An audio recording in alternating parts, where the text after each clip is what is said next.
HOA Karen used HOA codes to bulldoze my $400,000 car. Too bad I wasn't even a member.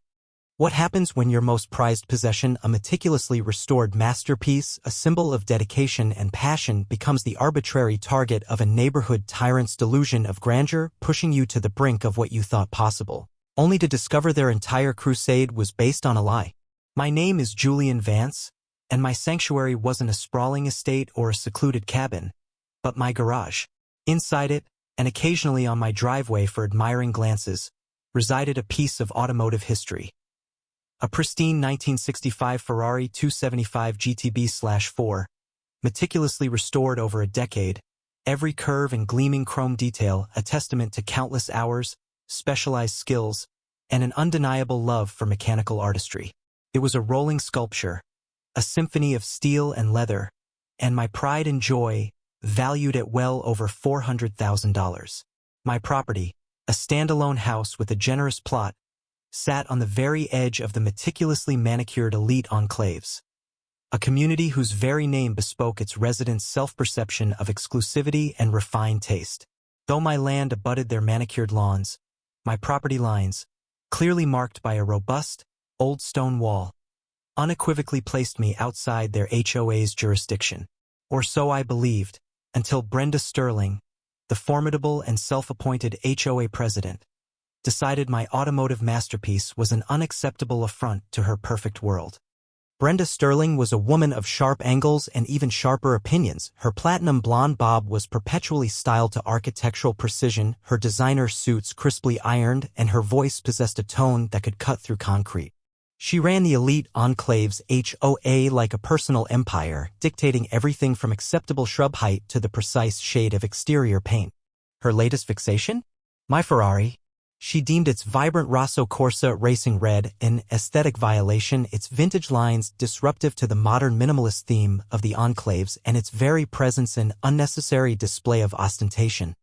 That she claimed lowered property values.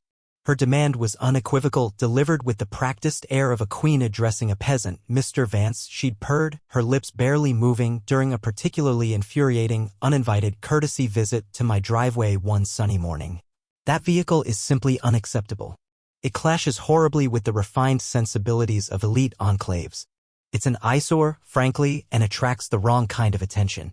You will either house it permanently out of sight, paint it a more suitable neutral tone, or remove it from our sight lines entirely.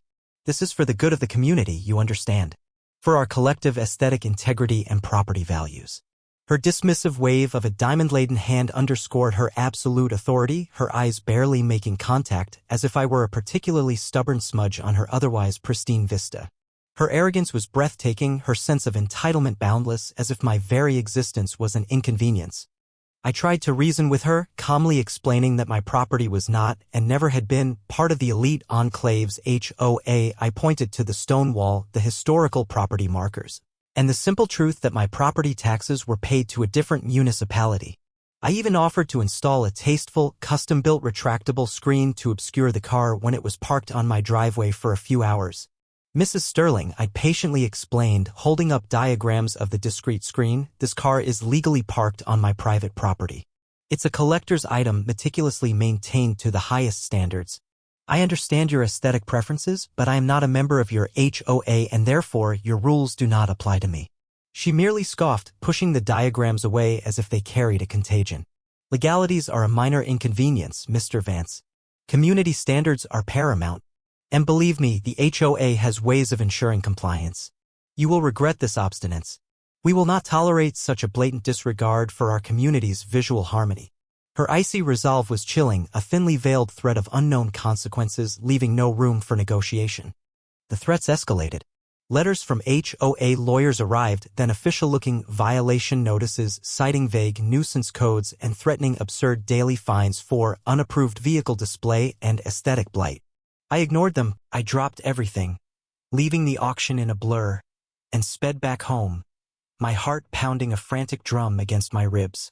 What I saw ripped a guttural cry from my throat. My beautiful Ferrari, the culmination of a decade of dreams and meticulous work, my $500,000 masterpiece, was a twisted, mangled heap of metal, crushed beneath the massive, dirt-caked blade of a construction bulldozer. Brenda Sterling stood nearby, her face a mask of triumphant vindication, barking orders at the operator to finish the job, leave nothing but scrap. My exquisite automotive sculpture, reduced to nothing but worthless, unrecognizable scrap metal. My eyes immediately locked onto the small, bright red light blinking on Mr. Henderson's porch, his camera, its lens gleaming. He had captured everything. Every horrifying, deliberate moment of destruction, from the moment the bulldozer rolled onto my property to the final, crushing blows. Rage, cold and precise, unlike anything I had ever felt before, ignited and settled deep within me. This wasn't just about my car, though the financial and emotional loss was staggering. The Ferrari wasn't merely a vehicle, it was the rare, almost mythical 196-5275 GB/4, one of only 3 known to exist worldwide with its original factory-spec engine and chassis. It was destined for the Peterson Automotive Museum's upcoming Icons of Italian Speed exhibit, a centerpiece that would draw international attention and cement a piece of automotive history. Its destruction wasn't just a personal financial loss, it was an act of cultural vandalism and irreparable blow to automotive history that would be mourned by enthusiasts worldwide.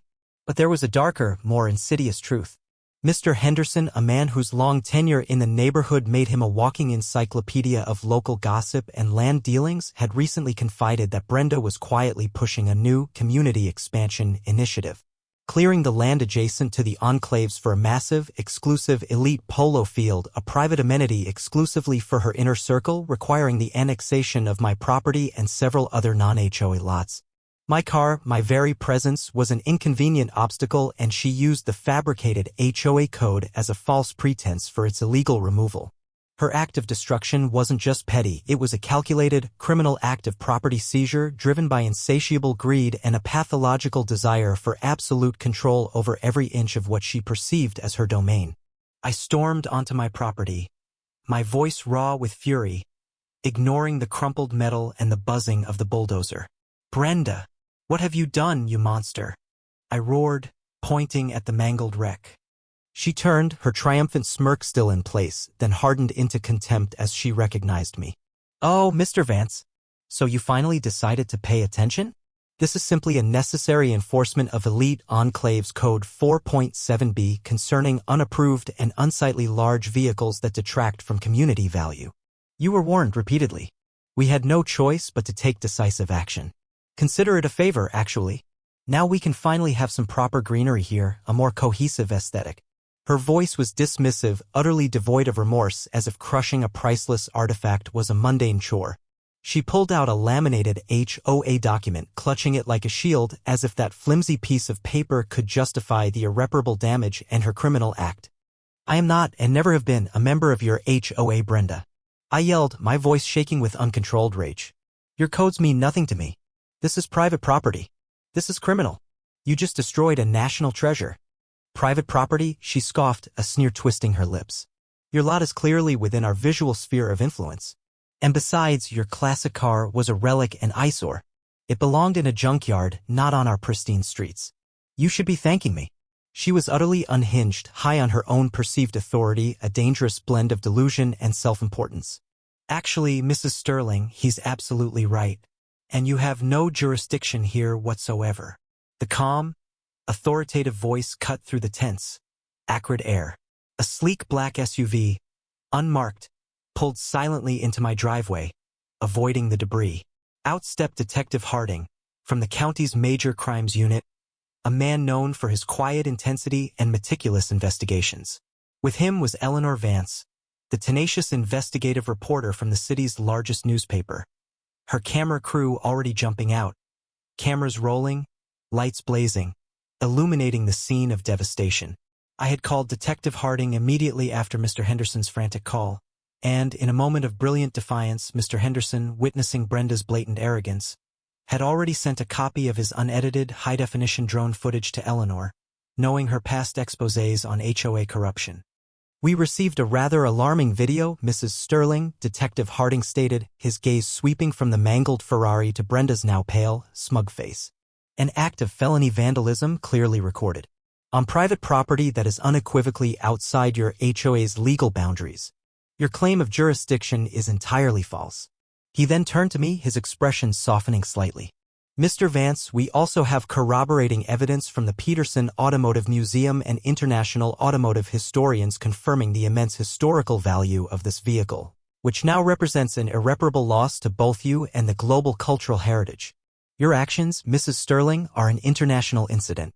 Eleanor Vance stepped forward, microphone extended, her eyes narrowed.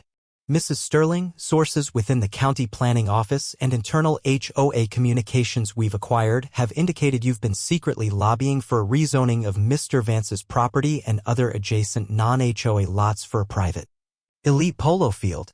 Was this act of destruction part of a larger strategy to force Mr. Vance to sell his land at a devalued price? This was the ultimate twist, the bombshell that tied Brenda's petty tyranny to a grander, more devastating scheme of personal financial gain and community exploitation. Brenda's bravado completely evaporated. Her face, a mask of pure terror, crumpled. Her eyes darted wildly, seeking an escape that wasn't there. The mention of the Peterson Museum, the FBI, the rezoning plot, and the presence of the media seemed to hit her like a physical blow, stripping away every last shred of her composure. She stammered, denying everything, her voice a reedy whisper of her former imperiousness. No, it's all a misunderstanding. He's lying. This is a setup. That car was a junker, I swear, she wailed, her words nonsensical, but her desperate fear was palpable.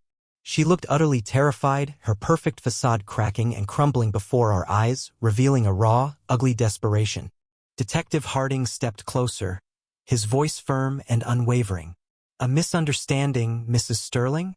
We also have multiple sworn statements from former HOA board members and disgruntled residents detailing your systematic attempts to strong-arm and harass non-member property owners into selling their land. We've also uncovered a rather interesting audit trail concerning several large, undisclosed payments from Elite Developers Incorporated, a shell company linked to your husband's offshore accounts, that directly correlate with the proposed polo field construction bids. It appears you were planning to personally profit from this illegal land grab. He gestured to the police officers who now moved to flank Brenda, their handcuffs glinting in the afternoon sun. The fallout was swift and brutal. Brenda Sterling was arrested on the spot, her humiliated figure a stark contrast to her usual imperious demeanor, her wails echoing across the cul-de-sac. She was charged with felony vandalism, criminal trespass, conspiracy, and multiple counts of fraud and attempted extortion.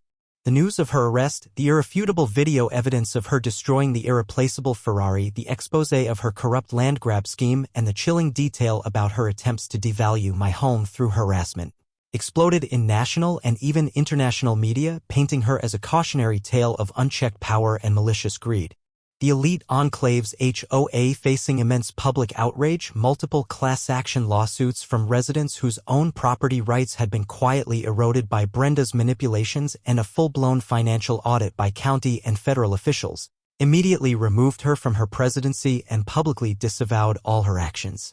Her carefully cultivated social circle crumbled, her allies vanished, and her name became synonymous with corruption, hypocrisy, and a chilling disregard for both historical artifacts and human decency. She lost everything she had so desperately sought to control and impress: her prestige, her wealth, her reputation, her ambition, and hubris repaid in full by public humiliation, profound legal ruin, and a devastating fall from grace. As for me, the sight of my mangled Ferrari would haunt me forever, a painful, irreplaceable void. The emotional and financial cost of the conflict was immense, a deep wound that would never fully heal.